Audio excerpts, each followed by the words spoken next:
नमस्कार। प्रादेशिक समाचार के साथ मैं ज्ञानेश्वर प्रसाद श्रीवास्तव। पहले मुख्य समाचार। झारखंड सहित देश भर में आज से कोविड टीकाकरण का उत्सव शुरू। 14 अप्रैल तक चलेगा टीका उत्सव का विशेष अभियान। प्रधानमंत्री ने देश भर की महिलाओं से की अपील, परिवार में सभी सदस्यों को टीका लगवाने की उठाएं वे जिम्मेवारी। राज्य के वित्त मंत्री रामेश्वर उरांव ने कहा कि झारखंड में कोरोना तेजी से फैल रहा है। मुख्यमंत्री समेत सभी वरीय अधिकारियों की है कोरोना पर नजर। और राज्य के कई जिलों में आज हुई हल्की बारिश, आसमान में हल्के बादल छाए रहने से तापमान में वृद्धि होने के आसार। और अब समाचार विस्तार से।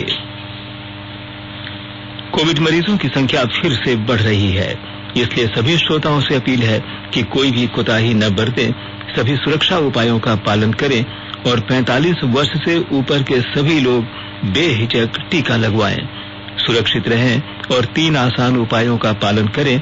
मास्क पहनें, 2 गज की दूरी है जरूरी, सुरक्षित दूरी बनाए रखें, हाथ और मुंह साफ रखें। 4 दिन का टीका उत्सव आज से देश भर में शुरू हो रहा है। इसका उद्देश्य अधिक से अधिक लोगों को कोविड का टीका लगाना है। आज समाज सुधारक ज्योतिबा फूले की जयंती पर शुरू हुआ टीका उत्सव भारत संविधान के निर्माता डॉक्टर भीमराव अंबेडकर की जयंती 14 अप्रैल को संपन्न होगा। बृहस्पतिवार को मुख्यमंत्रियों के साथ कोविड स्थिति पर चर्चा करते हुए प्रधानमंत्री ने टीका उत्सव का आह्वान किया था।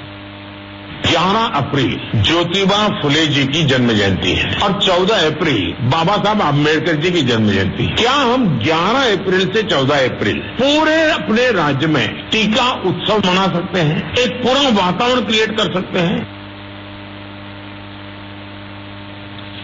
प्रधानमंत्री नरेंद्र मोदी ने देश में 4 दिन के विशेष टीकाकरण अभियान का शुभारंभ करते हुए सभी देशवासियों से 4 सिद्धांतों का पालन करने की अपील की है। श्री मोदी ने व्यक्तिगत और सामाजिक साफ सफाई रखने की जरूरत पर जोर देते हुए इन 4 सिद्धांतों पर बल दिया। प्रधानमंत्री ने कहा कि टीका उत्सव कोरोना महामारी के खिलाफ दूसरे बड़े युद्ध की शुरुआत है। उन्होंने आग्रह किया कि कोविड टीकों की बर्बादी बिल्कुल नहीं होनी चाहिए और जिनकी पात्रता है वे टीका अवश्य लगवाएं। प्रधानमंत्री ने कहा कि महामारी की रोकथाम के लिए जरूरी है कि हम खास जरूरत के बिना घर से बाहर न जाएं।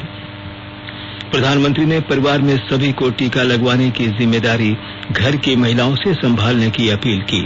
उन्होंने विश्वास व्यक्त किया कि 4 दिन के टीका उत्सव में व्यक्तिगत, सामाजिक और प्रशासनिक तथा राष्ट्रीय स्तर पर जन भागीदारी से कोरोना के खिलाफ संघर्ष में बड़ी सफलता प्राप्त की जा सकेगी।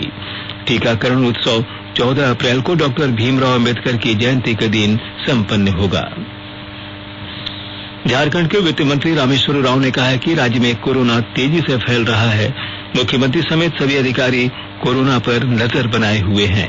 कोरोना के कारण जीवन और जीविका दोनों पर असर पड़ रहा है। श्री उरांव ने कहा कि अभी लॉकडाउन की स्थिति नहीं आई है, लेकिन जरूरत पड़ी तो जीवन को बचाने के लिए लॉकडाउन लगाया जा सकता है। कोरोना वायरस की दूसरी लहर की चपेट में धनबाद के शहरी से लेकर ग्रामीण इलाके तक के लोग आ रहे हैं। जिले में मात्र 5 दिनों के अंदर 473 संक्रमित मिलने के बाद स्थिति बेकाबू हो रही है।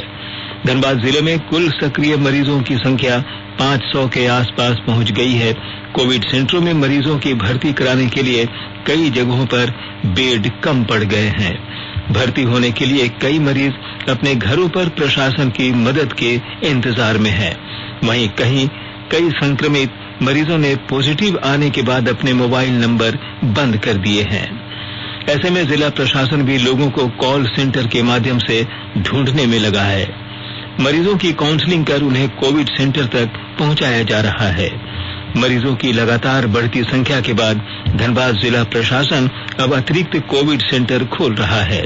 कोरोना वायरस के कारण धनबाद जिले में पिछले 12 दिनों के अंदर 9 लोगों की मौत हो चुकी है।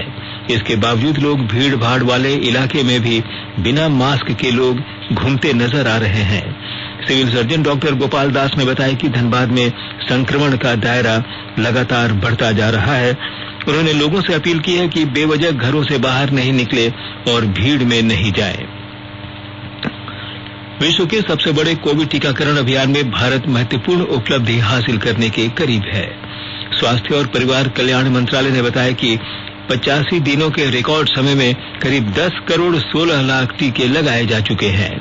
स्वास्थ्य मंत्रालय ने बताया कि कोरोना से स्वस्थ होने की दर कुछ घटकर 90.44% हो गई है। 24 घंटे में 90,000 से ज्यादा लोगों को स्वस्थ होने पर अस्पताल से छुट्टी दे दी गई है। अभी तक देश में कुल 1 करोड़ 20 लाख से ज्यादा लोग संक्रमण से उबर चुके हैं। पिछले 24 घंटों में 1,52,879 नए मरीजों का पता चला है।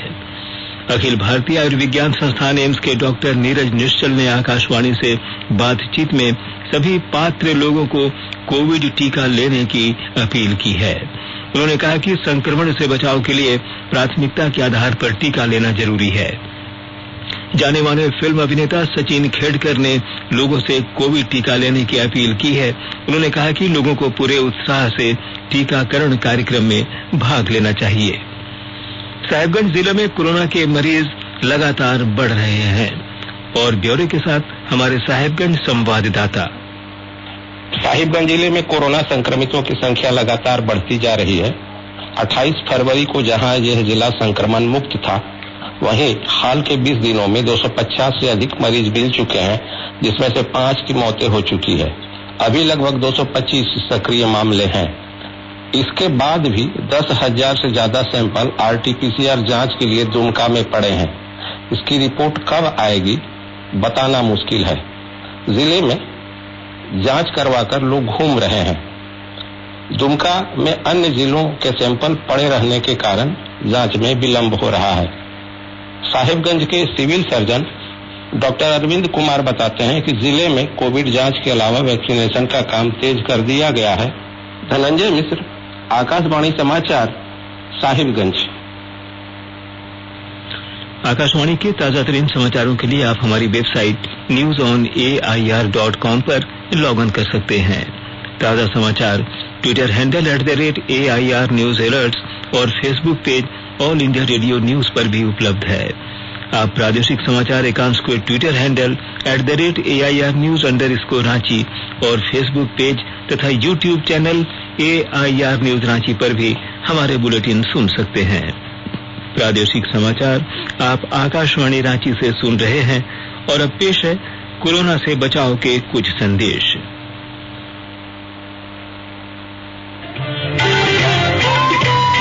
कोविड-19 से बचाव और सुरक्षित रहने के 3 उपाय।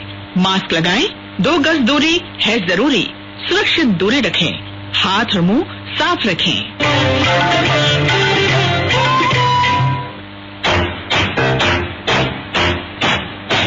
चलो मिलकर एक शुरुआत करें, चलो एक फैसला आज करें, मास्क नहीं तो टोकेंगे, कोरोना को रोकेंगे, चलो एक वादा करते हैं, चलो एक वादा करते हैं, मास्क नहीं तो टोकेंगे, कोरोना को रोकेंगे। भारत सरकार द्वारा जनहित में जारी।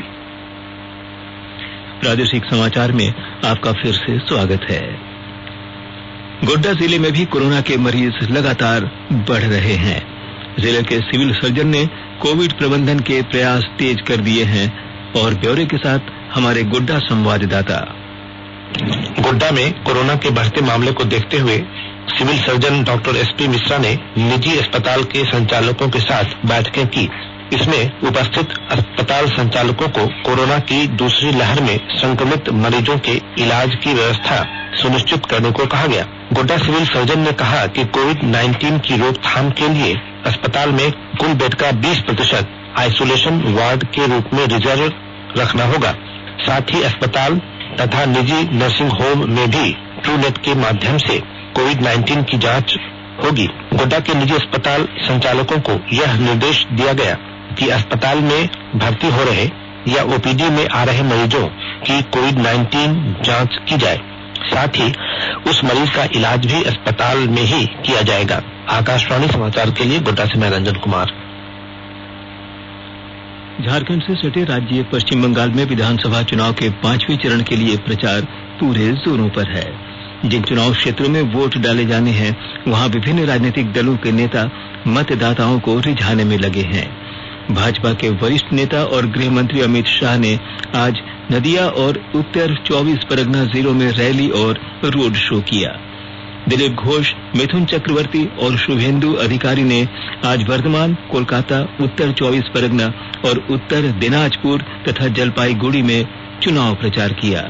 वहीं तृणमूल कांग्रेस की नेता और मुख्यमंत्री ममता बनर्जी ने जलपाईगुड़ी में जनसभाएं और पूर्व बर्धमान क्षेत्र में रोड शो किया। अभिषेक बनर्जी ने नदिया और उत्तर 24 परगना में रैलियों को संबोधित किया। समाजवादी पार्टी की नेता और सांसद जया बच्चन ने आज कोलकाता में रोड शो किया। इसके अलावा संयुक्त मोर्चा के नेताओं ने भी आज कोलकाता में रैलियां आयोजित की। इधर राज्य के वित्त मंत्री रामेश्वर राव ने मधुपुर उपचुनाव के सिलसिले में कहा कि राज्य की हेमंत सरकार ने 15 लाख गरीबों का नाम राशन कार्ड में जोड़ा है। किसान का 50,000 रुपए तक का कर्ज माफ हो रहा है। गिरिडीह में पत्रकारों से बातचीत करते हुए उन्होंने कहा कि मधुपुर विधानसभा उपचुनाव के परिणाम यूपीए के पक्ष में जाएगा। उन्होंने कहा कि सरकार के कामकाज की बदौलत झामुमो प्रत्याशी की जीत तय है। पश्चिमी सिंहभूम जिले के सारंडा जंगल में सुरक्षा बलों को सर्च अभियान के दौरान माओवादियों द्वारा लगाया गया केन बम बरामद किया गया। सीआरपीएफ 174 बटालियन के रूटीन पेट्रोलिंग के दौरान जरायकेला थाना अंतर्गत सारंडा के घोर नक्सल प्रभावित दीघा गांव से तिरिलपोसी जाने वाले रास्ते में यह केन बम बरामद हुआ। यह केन बम लगभग 10 किलोग्राम का था, जिसे सुरक्षा बलों ने वहीं पर सुरक्षित ढंग से निष्क्रिय कर दिया। जैसा कि आपको मालूम है कि पिछले कई वर्षों से सारंडा जंगल क्षेत्र में सुरक्षा बलों की पकड़ मजबूत होने से माओवादी गतिविधियों में कमी आई थी, लेकिन हाल के दिनों में नक्सलियों की गतिविधियां फिर से बढ़ने लगी है। इससे पुलिस की ओर से छापेमारी अभियान तेज कर दिया गया है। गोड्डा जिले में किसानों और ग्रामीणों की आय दोगुनी करने के लिए केंद्र सरकार की योजनाओं का बेहतर ढंग से क्रियान्वयन किया जा रहा है। आरसेटी द्वारा पथरगामा के गांधीग्राम में महिला पशु चिकित्सकों को प्रशिक्षण दिया जा रहा है। गांव में किसानों को बकरी पालन, गो पालन, मुर्गी पालन, शुकर पालन आदि का प्रशिक्षण दिया जा रहा है। वहीं ग्रामीणों को घर के पालतू पशुओं में होने वाली विभिन्न बीमारियों के इलाज से संबंधित प्रशिक्षण दिया जा रहा है। गोड्डा के पशुपालन पदाधिकारी डॉक्टर सिंह ने कहा कि केंद्र सरकार द्वारा चलाई गई इस योजना से ग्रामीणों की आय बढ़ेगी। लोहरदगा जिले की पुलिस की ओर से युवाओं को पुलिस एवं सेना में बहाली के उद्देश्य से प्रशिक्षण दिया जा रहा है। जिले की पुलिस अधीक्षक प्रियंका मीणा के निर्देश पर सामुदायिक पुलिसिंग के तहत वर्दी मेरा जुनून की एक शाखा की शुरुआत लोहरदगा जिले के सदर प्रखंड स्थित भक्सो गांव में की गई है। साहिबगंज जिले के भोगराडीह में सिद्धू कान्हू जयंती पर उपायुक्त राम निवास यादव, उप विकास आयुक्त प्रभात कुमार बरदियार एवं अन्य पदाधिकारियों ने सिद्धू कान्हू के गांव का भ्रमण किया। उपायुक्त तथा उप विकास आयुक्त ने पंचकठिया स्थित क्रांति स्थल पर शहीदों की प्रतिमाओं पर माल्यार्पण करते हुए भोगनाडीह स्थित शहीद सिद्धू कान्हू के वंशजों से मुलाकात की एवं उन्हें अंग वस्त्र भेंट किए। झारखंड के कई जिलों में आज हल्की बारिश हुई। पश्चिमी सिंहभूम जिले के चक्रधरपुर और चाईबासा के आसपास आज तेज हवा के साथ बारिश हुई। राजधानी रांची सहित अन्य जिलों में भी आसमान में हल्के बादल छाए रहने से तापमान में वृद्धि दर्ज की गई। मौसम विभाग के पूर्वानुमान के अनुसार झारखंड से सटे राज्य मध्य प्रदेश और छत्तीसगढ़ में चक्रवाती हवा का दबाव बनने से राज्य में यह स्थिति उत्पन्न हुई है। मौसम विभाग के अनुसार इस दौरान तेज हवा चल सकती है और गरज के साथ बारिश भी हो सकती है। और अब अंत में मुख्य समाचार एक बार फिर। झारखंड सहित देश भर में आज से कोविड टीकाकरण का उत्सव शुरू। 14 अप्रैल तक चलेगा टीका उत्सव का विशेष अभियान। प्रधानमंत्री ने देश भर की महिलाओं से की अपील, परिवार में सभी सदस्यों को टीका लगवाने की उठाए हुए जिम्मेवारी। राज्य के वित्त मंत्री रामेश्वर राव ने कहा कि झारखंड में कोरोना तेजी से फैल रहा है। मुख्यमंत्री समेत सभी वरीय अधिकारियों की है कोरोना पर नजर। और राज्य के कई जिलों में आज हुई हल्की बारिश, आसमान में हल्के बादल छाए रहने से तापमान में वृद्धि होने के आसार। इसके साथ ही आकाशवाणी रांची से प्रादेशिक समाचार का ये बुलेटिन समाप्त हुआ। नमस्कार। घर में रहिए, सुरक्षित रहिए और सुनते रहिए आकाशवाणी।